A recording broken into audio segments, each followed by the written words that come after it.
students, it's Anuradha ma'am here. Welcome to my YouTube channel Make Concept Easy. आज के video lecture में psychology and life को continue करते हुए दो टॉपिक मैं आपको एक्सप्लेन करूंगी। पहला टॉपिक है environmental effect on human behaviour और दूसरा है human influence on environment.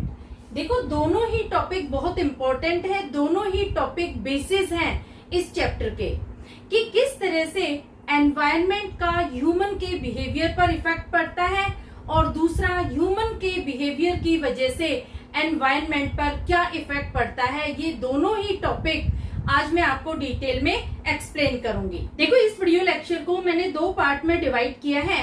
First part में मैं आपको एक्सप्लेन करूंगी कि कैसे एनवायरनमेंट ह्यूमन के बिहेवियर को अफेक्ट करता है। इसमें मैं आपको 3 पॉइंट एक्सप्लेन करूंगी जिसमें किस तरह से एनवायरनमेंट ह्यूमन के परसेप्शन, ह्यूमन के इमोशन, ह्यूमन के ऑक्यूपेशन, एटीट्यूड और लिविंग स्टाइल को इफेक्ट करता है।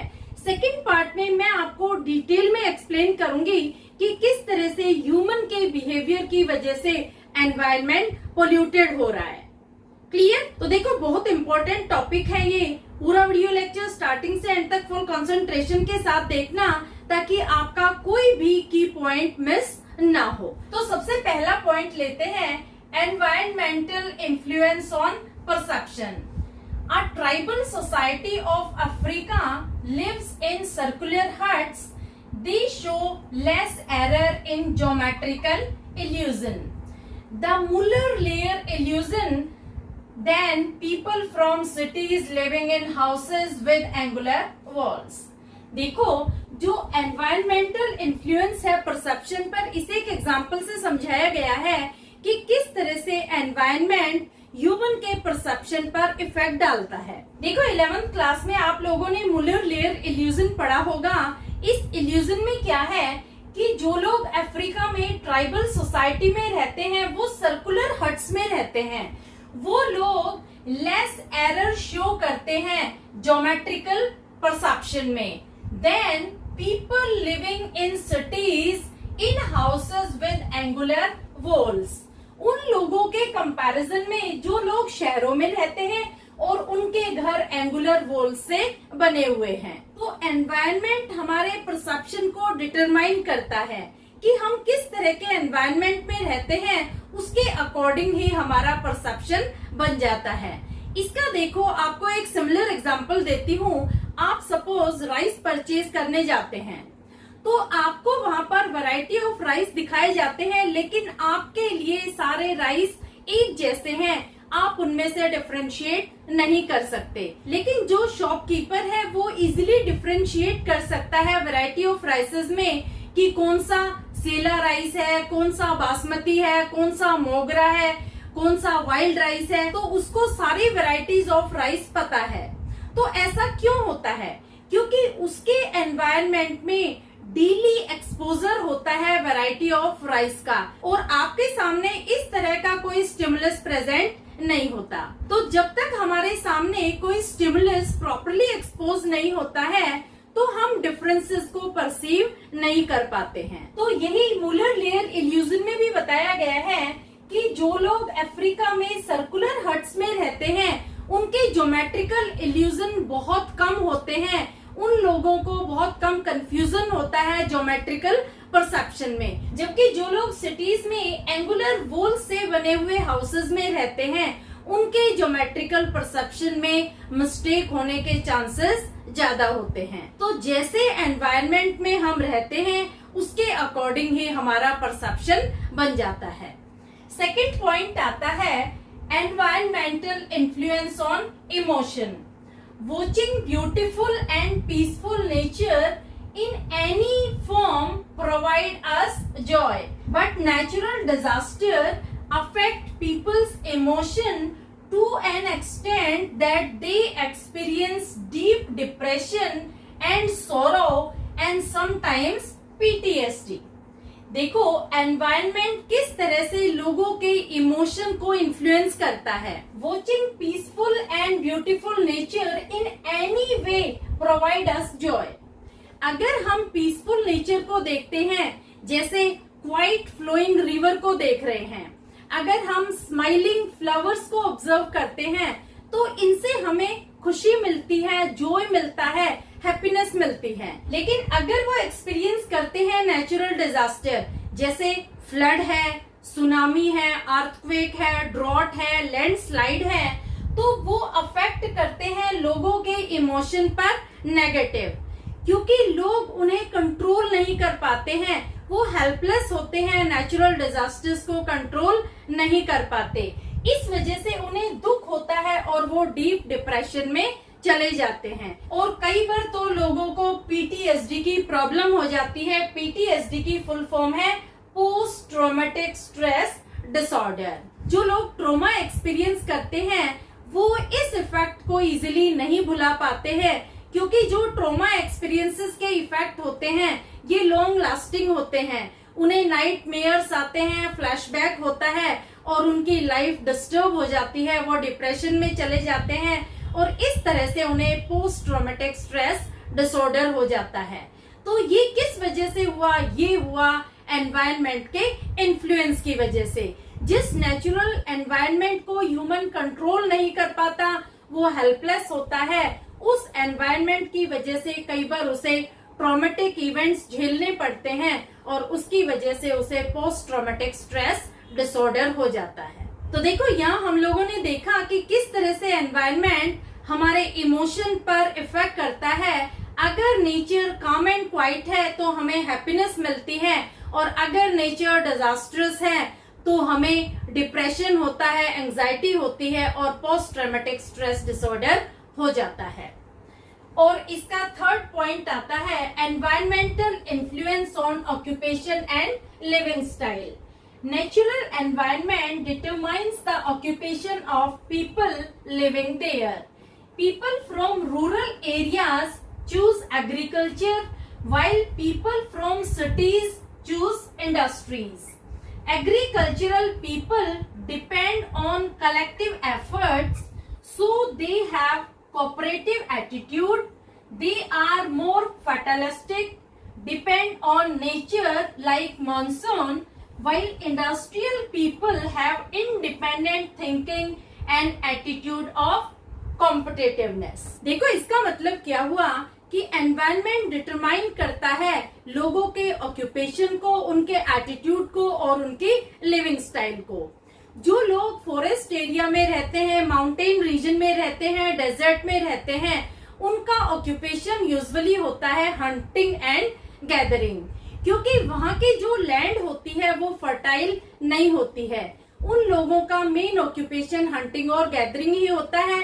लेकिन जो लोग प्लेन एरिया में रहते हैं उन लोगों का ऑक्यूपेशन होता है एग्रीकल्चर और इंडस्ट्रीज।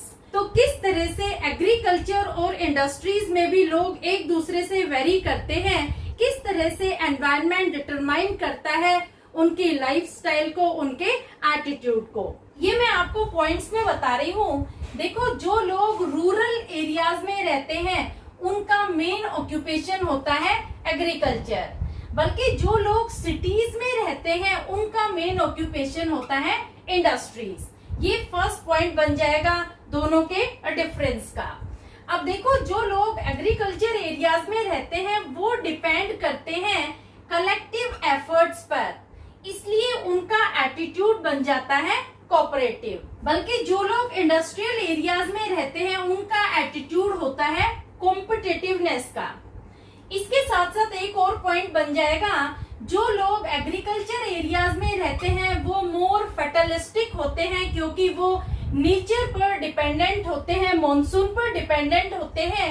और जो लोग इंडस्ट्रियल एरियाज में रहते हैं वो इंडिपेंडेंटली वर्क करते हैं। अब देखो, इन तीनों पॉइंट्स को मैं आपको बता रही हूँ।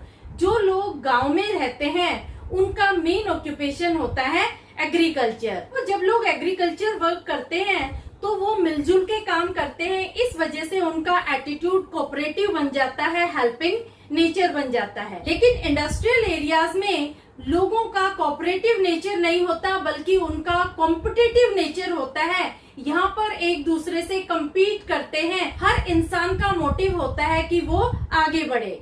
अब देखो, जो लोग एग्रीकल्चर एरियाज में रहते हैं वो मॉनसून पर डिपेंडेंट होते हैं, इसलिए वो फैटलिस्टिक नेचर के होते हैं। वो भाग्य को ही मेन मानते हैं कि अगर हमारी किस्मत में होगा, अगर बारिश अच्छी हो जाएगी तो अच्छी फसल होगी और हमें अच्छी अर्निंग होगी। लेकिन जो लोग इंडस्ट्रियल एरियाज में रहते हैं वो अपने हार्डवर्क को कंसिडर करते हैं, वो इंडिपेंडेंट थिंकर होते हैं। उन्हें पता होता है कि अगर हम काम करेंगे तभी हमें पैसा मिलेगा, वो फैटलिस्टिक नेचर के नहीं होते। तो समझ आ गया आपको किस तरह से एनवायरनमेंट इन्फ्लुएंस करता है ह्यूमन के ऑक्यूपेशन को, ह्यूमन की लिविंग स्टाइल को और ह्यूमन के एटीट्यूड को। Clear?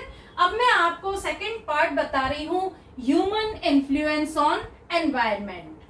Every example of built environment shows influence on natural environment. देखो, आपको मैंने लास्ट वीडियो लेक्चर में बताया था कि एनवायरनमेंट दो तरह का होता है, एक होता है नेचुरल, दूसरा होता है बिल्ट एनवायरनमेंट। बिल्ट एनवायरनमेंट वो एनवायरनमेंट होता है जो ह्यूमन के माइंड की क्रिएशन होती है। देखो, ह्यूमन के माइंड से जो भी क्रिएटिविटी की गई है, जो भी डेवलपमेंट्स किए गए हैं, जो भी एडवांसमेंट के लिए टेक्नोलॉजी डेवलप की गई है, इससे नेचुरल एनवायरनमेंट डिटीरियोरेट हुआ है और इसके नेगेटिव कॉन्सिक्वेंसेस हुए हैं ह्यूमन की फिजिकल और साइकोलॉजिकल हेल्थ पर।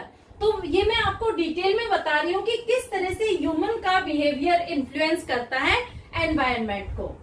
देखो, मैंने एग्जाम्पल लिया है, human being started building houses to provide shelter for himself. यानी जब से उसने घर बनाने शुरू किए हैं, जब से उसने अपनी लाइफ में इम्प्रूवमेंट लाने की कोशिश की है, तब से ही एनवायरनमेंट को डैमेज होना शुरू हो गया। तो किस तरह से उसने डैमेज किया है एनवायरनमेंट को, ये मैं आपको 4 पॉइंट में बता रही हूँ। पहला पॉइंट आता है, using appliances like AC, refrigerator which generate CFCs which pollute air and leads to cancer। देखो, ह्यूमन ने डेवलपमेंट किया है, उसने टेक्नोलॉजी बनाई है, उसने एयर कंडीशन बनाया है, रेफ्रिजरेटर बनाया है, जो यूजुअली हाउसेज में यूज होता है। जब हम एसी और फ्रिज को यूज करते हैं तो उसमें से CFC ये गैस जनरेट होती है। CFC का मतलब होता है क्लोरोफ्लोरोकार्बन। ये पोल्यूट करती है एयर को, जो लीड करती है कैंसर जैसी डिजीज को डेवलप करने में। तो ये एक बहुत बड़ी प्रॉब्लम है जो ह्यूमन ने क्रिएट की है बिल्ट अप एनवायरनमेंट से। दूसरा पॉइंट आता है, driving of car, burning of plastic and burning of metals. देखो, ह्यूमन बीइंग ने बहुत सारे व्हीकल्स बनाए। जब ये व्हीकल्स रोड पर चलते हैं तो कार्बन मोनोऑक्साइड गैस रिलीज करते हैं, जिससे एयर पोल्यूट हो जाती है।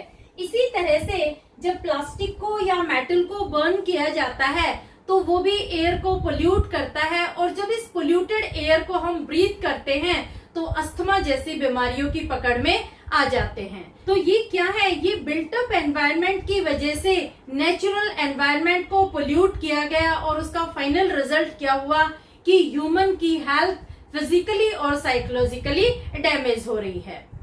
Next point is deforestation, disrupt water cycle which leads to soil erosion and landslide in hilly areas। देखो, जब डिफोरेस्टेशन किया जाता है लाइफ को एडवांसमेंट के लिए, लाइफ की क्वालिटी को इम्प्रूव करने के लिए पेड़ों को काटा जाता है। जैसे रोड चौड़े करने हैं या कोई मॉल बनाना है, कोई कॉम्प्लेक्स बनाना है, तो पेड़ों की बहुत ज्यादा कटाई होती है। तो इसका रिजल्ट क्या होता है, वाटर साइकिल डिसरप्ट हो जाती है, यानी बारिश टाइम पर नहीं आती है। दूसरा, सोइल इरोजन होता है। सोइल इरोजन आपको पता है कि जब आप पेड़ काट देते हैं तो पेड़ जड़ से कट जाते हैं, और जो जड़ होती है वही सोइल को बाइंड करती है।